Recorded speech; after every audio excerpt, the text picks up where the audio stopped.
네, 코로나 통제가 풀리면서 외국인 근로자들이 다시 들어오고 있지만 여전히 수요에 미치지 못합니다. 일손이 부족한데도 외국인 근로자 관리는 허술하죠. 불법 체류자도 문제입니다. 어떤 해결책이 있는지 자세히 들어보겠습니다. 박영범 한성대 명예교수 나오셨습니다. 박영범 교수는 한국직업능력개발원장과 한국산업인력공단 이사장을 지냈습니다. 교수님 어서 오십시오. 네, 안녕하세요. 반갑습니다. 네. 자, 외국인 인력, 외국인 노동자, 근로자들 뭐 그동안 코로나 때문에 많이 나갔다가 들어오지도 못했는데 요즘 많이 좀 들어오고 있다면서요? 네네네.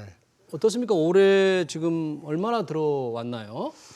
올해 뭐 지금 정부에서 9만 명 정도를 추진을 했는데요. 예. 그 원래가 작년 금년 10월 말 현재 약 25만 명 정도가 지금 현재 체류하고 있습니다. 우리나라에. 현재. 네.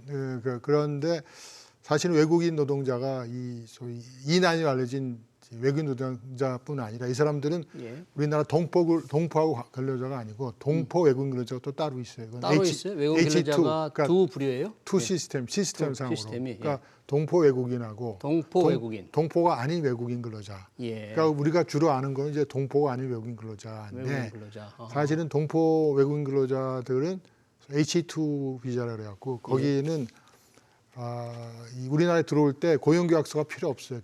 그냥 들어와서 일자리를 찾을 수가 있고 또 저희 외국인 근로자들은 예. 사업장 이동이 제한이 있는데 이 사람은 사업장 이동이 제한이 없으니까 고용 허가를 받은 사람들은 사업장 이동 제한이 있는 거죠? 네, 그렇죠. 근데 이 사람들은 노동 허가를 그냥 우리나라 근로자하고 똑같이 예. 법적으로는 이제 고용안정센터에 하면 그래서 돌아다니고 있는데 예.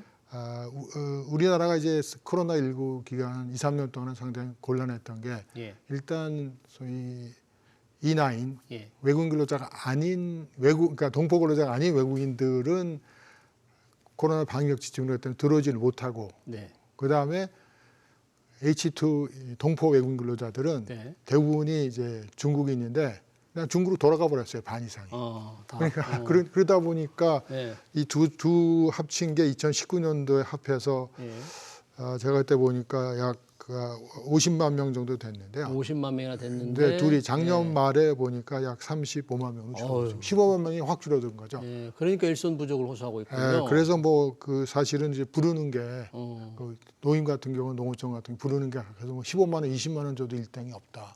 뭐 그런 식으로 굉장히 힘들었죠. 근데 올해 들어서 조금 나아지고 있는 거죠. 예. 코로나19 관계 좀 나아지고 그러면서. 그렇게 15만 명 정도 들어가지고 정말 이 네. 뭐 조선소 같은 데서도 정말 큰 네. 아주 힘들어하던데 만약에 외국인 근로자가 없다면 우리 경제가 지금 제대로 돌아갈 수 있을까요? 근데 뭐 사실 우리나라가 외국인 근로자를 필요로 한다는 게 우리나라가 선진국이 됐다는 거거든요. 네. 다른 나라도 선진국들은 네. 외국인 근로자가 많아요. 근데 주로 대체적으로 자기가 과거에 식민지했던 나라. 예를 들면 뭐 불란서 같은 경우 아프리카에서 데려오고 예. 저 영국은 인도, 파키스탄 그런 데 데려오고 독일 같은 경우는 식민지가 적었으니까 예전에 터키에서 데려갔다가 이제 중단을 했고요. 우리나라도 사실 일본에 한 60만 명 정도 있는데 그 사람들이 제1 한국인들이 아주 좋은 일에는 하지 않죠. 그래서 어느 정도 경제가 성장하게 되면 내국인들은 소위 3D 그래갖고 difficult, dangerous 그다음에 해저도 그러니까 어렵고 그런 일들 안 해요. 그러다 보니까 외국인이 들어오게 되는데 또 우리나라 같은 경우는 뭐 제조업 같은 경우는 근간인데 거기 항상 인력 난에 부족하고 가사 간병 그래서 사실은 외국인 근로자가 없으면은 뭐 상당히 굉장히 곤란하죠. 예를 들면 건설 현장 같은 경우는 지금 벌써 숙련공 상당수는 이제 중국인 조선족들이 많이 차지하고 있고요. 그다음에 뭐 일전에 언론 보도 보니까 5개 국어로 그 업무 지시를 한다고요. 스피커에서. 건설 현장에서 그래서, 5개 나라 말로. 그러니까 뭐 한국말, 중국말, 조선족, 뭐 우즈베키스탄, 뭐 베스탄 그런 식으로 해서 4-5개 정도 하는 거는 일반화돼 있대요. 업무 지시를 그렇게 할 정도로 외국인 근로자들이 다양하게 지금 일을 하고 있다. 그래서 이제 사실 우리가 IMF 위기 왔을 때나 그때도 이번에도 좀 내국인으로 대체를 해보려고 그랬는데 외국인 근로자를 이게 뭐 인력난이라 그러는데 우리 지금 대졸 같은 게 지금 구직난 아닙니까? 그렇죠. 그래도 취업을 못해서 저기 안 가요. 안 간다. 안 가다 보니까 이제 필요하고 근데 사실은 외국인들이 외국인 일자리뿐 아니라 또 이 사람들이 없으면 내국인들이 일자리 잊어먹어요. 왜냐하면 공장의 문을 닫으면 외국인으로 100% 운영되는 게 아니니까. 외국인 근로자가 없으면 우리 근로자들도 일손을 잃을 수밖에 없게 된다. 그런 구조죠. 돌아가니까. 네. 지금 조선소 요즘 조금 호황이 나는데 그 용적금들을 못 구해서 아주 난리라면서요. 그래서 정부에서 뭐 이것도 두 가지 경로 들어오고 있는데 하나는 이제 전문 인력 경로 들어와서 직접 데리고 오고 있고요. 그다음에 인하인 지금 그걸 통해서 올해 11만 명이 인하인을 통해서 올해 들어오는데 상당수는 일단 우선적으로 뭐 조선업 쪽에 지금 배정할 계획을 정부가 갖고 있는 거죠. 내년에.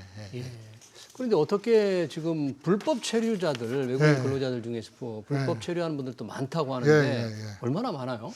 지금 10월 말 현재 41만 명입니다. 41만 명이. 그래서 5명 우리나라 그 외국인 체류자 뭐 단기 오늘 하루 정도 있다 그래서 지금 있는 사람 포함해서 5명 중에 1명은 불법 체류자.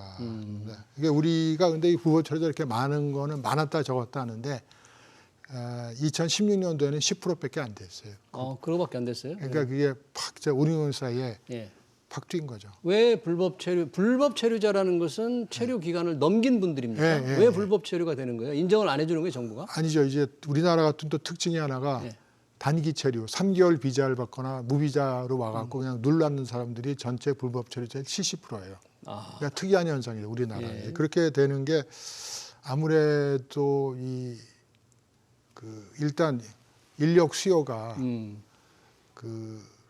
공식적으로 합법적으로 들어온 외국인으로는 우리 노동시장에서 필요한 인력을 채울 수가 없다는 거. 그다음에 불체자 단속을 우리가 굉장히 허술하게 합니다. 사실. 불법 체류자 단속을 허술하게 한다. 특히 이제 평창올림픽 계기로 해서 2018년도에 좀 확 풀었어요. 그때 뭐 우리 평창올림픽 성공이 우선이기 때문에 뭐 관광객으로 들여보냈는데 그 사람들이 많이 눌러 앉았어요.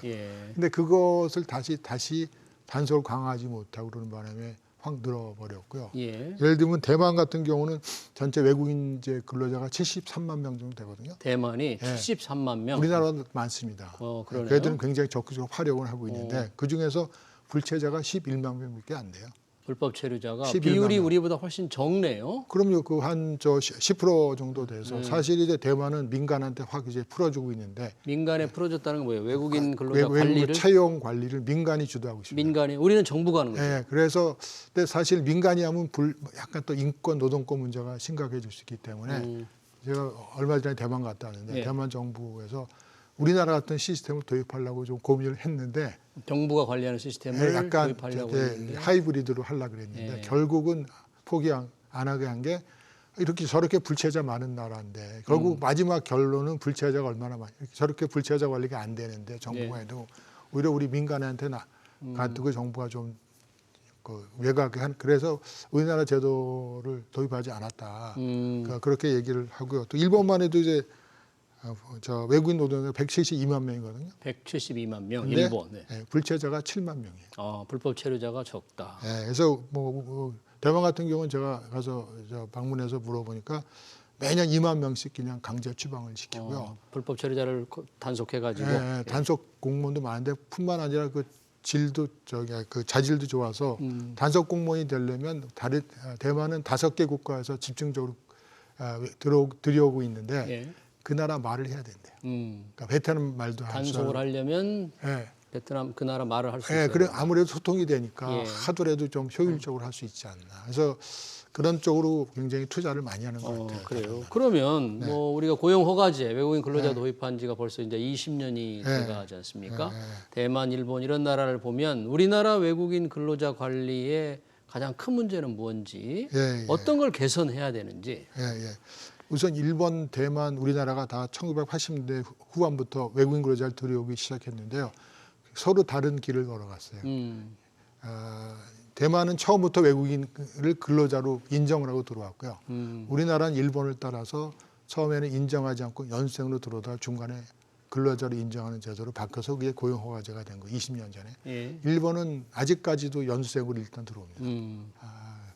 그리고 우리나라는 전적으로 정부가 굉장히 주도적 역할을 하는데 일본이나 대만은 민간이 일정 역할을 하고 있어요. 이게 다르고요. 또 이민청도 지금 얘기가 되고 있는데 일본은 5년 전에 설립을 했고요. 저기 대만은 2005년도에 일찍 도입을 아주 세웠네요. 세웠어요. 그래서 좀 이렇게 서로 다른 길을 걸어왔는데 예. 일단은 우리나라는 지금 도입 업종 같은 경우도 가사, 뭐 간병 굉장히 제한적으로 하고 있는데 그것도 좀 확 풀어줘야 되고. 그러니까 네, 외국인 근로자가 가능한 업종을 확 풀어야 된다. 예, 예. 그러니까 가사 좀 조선족들이 하고 있지만은 예. 이제 그 대만 같은 경우는 저 전체 근로자의 30%가 가사, 간병 근로자예요. 특히 노령화되면서 예. 뭐 그런 식으로 하고 있고. 그쪽에도 우리는 확 풀어야 된다. 가사 간병 이런 쪽에. 그 많이 풀어줘야 되고요. 예. 또 어떤 걸 그다음에 뭐 이제 일단 들여오는 숫자를 좀 늘려줘야 돼요. 더 늘려야 된다. 네, 더 늘리는데 좀 조심스럽죠. 왜냐하면 이제 들어와서 관리가 안 되니까. 관리가 안 되니까. 그런 게 또 있고 그다음에 이제 우리나라 지금 기본적 외국 근로자 관리 정책 기본은 게스트 워커 팔리시를 갖고 일단 들어오고 나서 2년 최대 10년까지만 하고 돌려보낸다는 그런 시스템이에요. 고용허가 기간이 10년이에요. 예. 그러면 돌려보낸다. 현재까지는 그렇게 돼 있는데 예. 이미 대만하고 일본은 일정 기간 체류한 다음에 자격 요건을 갖추면 제한이 없습니다. 제한이 없이 할 수 있는 시스템을 바꿨어요. 우리도 그럼 그 10년 제한을 풀어야 한다는 얘기인가요? 근데 우리도 시스템은 있어요.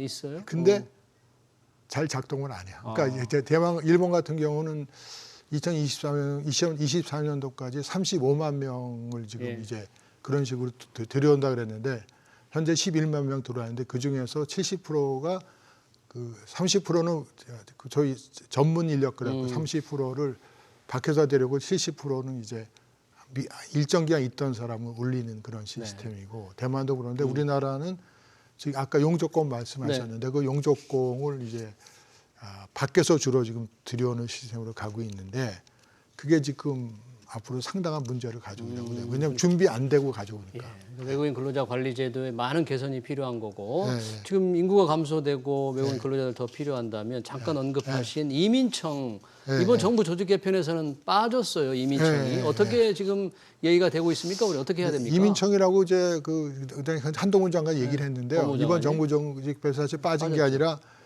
출입국 이주관리청으로 이름을 바꿨어요. 이름을? 그래갖고 좀 금년 말까지 의견 수렴해서 청사진 제시하게 되니까 약간 한 단계 낮아져 갖고 적은 기능으로 지금 이제 출입국 그 외국인 정책본부로 이를 좀 확대 조직하는 건데 사실은 우리나라 이민청 같은 경우를 만약에 우리가 인구 감소 뭐 그런 것 다음에 하면은 이민청을 사실은 법무부가 주관해서 안 돼요. 법무부가 주관하면 안 된다. 네, 법무부는 체류 관리나 출입국 관리, 공장 보더 컨트롤이기 때문에 사실은 이제 국무조정실이나 이게 노동 시장의 문제이기 때문에 고용노동부가 관장하는 게 더 낫다. 좀 그렇게 생각해요. 제가 저 구리아 사무총장이나 오이시 사무총 이분이 굉장히 오래 했어요. 2006년부터 2021년 초까지 했는데 그분을 OECD 회의 갔다가 우연히 그분이 참석해서 우리나라 얘기를 하는 거예요, 그분이. 왜냐하면 멕시코 분이기 때문에